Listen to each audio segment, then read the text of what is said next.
ఆవిర్భావ సదస్సు ఏర్పాటు చేయడం జరిగినది. వాస్తవంగా గత 75 సంవత్సరాల నుండి చూస్తే ఈ యొక్క భారతదేశంలో ఇప్పటి వరకు ఉన్న పరిపాలన చూస్తే బీసీ కానీ, ఎస్సీ, ఎస్టీ కానీ, ఆదివాసీ కానీ, మూలవాసీ కానీ అన్ని సంఘాల వారు అగ్రకుల అహంకారం కింద నలిగిపోవడమే జరిగింది తప్ప రాజకీయంగా ఇటువంటి మార్పు రాలే. మొట్టమొదటి విషయం. రెండోది వచ్చేసి ఇంతకుముందు శారదా మహారాజ్ గారు మిర్యాలగూడలో సదస్సు ఏర్పాటు చేసినప్పుడు మేము అయితే నేను మొట్టమొదటిసారి 2 నిమిషాలు నా మాట కూడా చెప్తాను. 2014లో ఒక మైనార్టీగా పోటీ చేసిన నేను మిర్యాలగూడ ఎమ్మెల్యేగా ఎంఐఎం పార్టీ నుండి ఎమ్మటి అక్కడ శ్రీనివాస్ రెడ్డి అని ఒక ఆర్డీఓ, దళవాడు శ్రీనివాస్ రెడ్డి అగ్రకుల ఆర్డీఓ మా యొక్క నామినేషన్ రద్దు చేయడం జరిగింది. కొట్లాడిన వారితో బ్రహ్మాండంగా కొట్లాడిన, కేసులు పెట్టేవాడు, 18 రోజులు జైల్లో కూర్చున్నా, బయటికి వచ్చిన, హైకోర్టులో మళ్ళా మీద కేసు వేసిన, నల్లమూరు భాస్కరరావు మీద కేసు పెట్టిన, ఏదైతే మా కలెక్టర్ అప్పుడు ఉన్న మా చిరంజీవి గారు పాపం ఆయన చాలా మేధావి కానీ పార్టీ చేయాల్సి వచ్చింది హైకోర్టులో. మరియు election commission chief of India Gill మీద కూడా కేసు పెట్టినా, రాష్ట్ర ఎలక్షన్ కమిషన్ బన్వర్లాల్ మీద కేసు పెట్టినా, మాలి కృష్ణారెడ్డి ఎంఆర్ఓ మీద కేసు పెట్టినా, ఎంఆర్ఓ ఆర్డీఓ ఏదైతే శ్రీనివాస్ రెడ్డి మీద కేసు పెట్టినా. ఎందుకంటే ఒక సామాజిక వర్గమే ముస్లిం నుండి మొట్టమొదటిసారి మిర్యాలగూడ నియోజకవర్గానికి ఎమ్మెల్యేగా పోటీ చేస్తే మాకు ఇచ్చిన బహుమానం 18 రోజులు మిర్యాలగూడ సబ్జెక్ట్. ఆ యొక్క అంశాన్ని నేను మనసులో పెట్టుకొని తర్వాత వాళ్ళకు హైకోర్టులో కేసు వేసి మళ్ళా రెండోసారి ఎమ్మెల్యేగా పోటీ చేసిన, రెండోసారి స్వతంత్ర అభ్యర్థిగా పోటీ చేసిన, 9వ స్థానం వచ్చింది. మళ్ళా 3వ స్థానం కూడా మన రీసెంట్లీ పోటీ చేసిన 4వ స్థానం వచ్చింది. 29 మంది అభ్యర్థుల్లో 4వ స్థానం వచ్చింది. ఈ యొక్క అగ్రకుల అహంకారానికి వ్యతిరేకంగా జైలు రోజు పండుగ ఆలోచించేది. వీళ్ళేందు ఇలా కావాలన్నా డబ్బు అహంకారమా? ఒక మైనార్టీగా పోటీ చేస్తే 78 సంవత్సరాల స్వాతంత్ర ఉద్యమంలో వీళ్ళు పెట్టేది జైలు గురించి, ఆ జైలు పడుకొని రోజు ఆలోచించేది ఏం చేయాలి, ఎట్లా చేయాలి. మళ్ళా కౌన్సిలర్గా పోటీ చేసిన, మళ్ళా 2వ స్థానం వచ్చిన.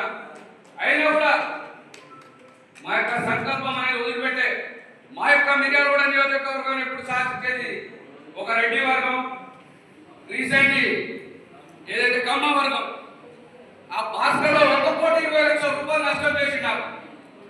వీడేంది మైనార్టీ ఏంది, వీడు చట్టసభలలో పోటీ చేస్తుండ్రు, అసెంబ్లీ పోటీ చేస్తుండ్రు.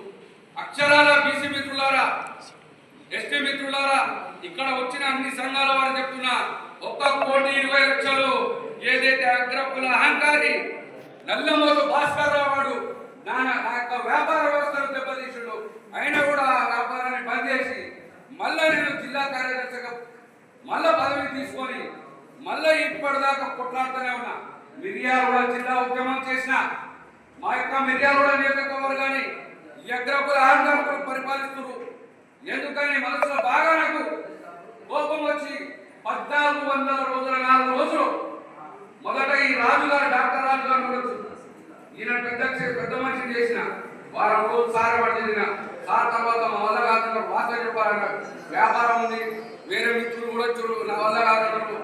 33 మంది ఉండే, 33 మంది వెళ్ళిపోయారు బాబు. మన పరిస్థితి బాబు 1400 రోజులు ఏ ఒక్క రోజు కూడా వదిలిపెట్టకుండా ప్రతి బీసీ కళాశాల కానీ, ఎస్టీ కళాశాల కానీ, ఎస్సీ కానీ, లేకపోతే ఇతర పెద్ద ఏదైతే ఊళ్ళ సర్పంచులతో ఈ యొక్క మిర్యాలగూడ నియోజకవర్గంలో మా యొక్క మిర్యాలగూడ జిల్లాగా ప్రకటించాలని కోరితే కేటీఆర్ ఏదైతే టీఆర్ఎస్ అన్నాడు భాస్కర్రావు, మంచి కేటీఆర్ వర్కింగ్ ప్రెసిడెంట్, ఆయన వచ్చి ఏం చేసిండు, మా సంకల్పం ముందర ఎలక్షన్ కోడ్ ఉన్నా కూడా ఉల్లంఘించి రేపు మా పరిపాలన వస్తే మిర్యాలగూడ జిల్లాగా ప్రకటిస్తా అన్నాడు.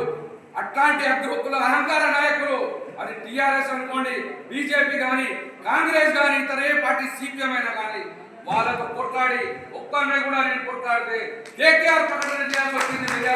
జిల్లా నేను మళ్ళీ సంకల్పం కావాలి. కాబట్టి మా బీసీ మిత్రులకు కూడా నేను కూడా చెప్తున్నా, చాలా మంచి మాట అన్నాడు మా మిత్రుడు.